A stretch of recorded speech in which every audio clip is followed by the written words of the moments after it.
इस्लामाबाद से गिरफ्तार मुबैना शरपसंदों के होशरुबा इंकशाफात सामने आ गए।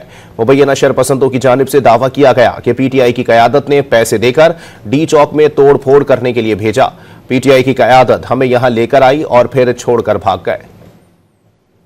पीटीआई वालों ने पैसे देकर डी चौक पे छोड़े तो तोड़ करने के लिए वो भाग गए। पीटीआई वाले के साथ लेकर आया और वो भाग गया, हमके छोड़ गया और पुलिस ने पकड़ाया तो उसने इधर लेकर आए, कुछ ज्यादा नहीं किया। मैं पीटीआई के एहतजाज में आया था इधर इस्लामाबाद और इधर हमें पुलिस वालों ने पकड़ा है और पीटीआई का कोई बंदा हमारे पीछे नहीं आया। लेके आया इधर डी चौक की छोड़ के वो भाग गए और पुलिस वाला हमको लेके आया और हमारे साथ कोई तशद्दुद नहीं किया।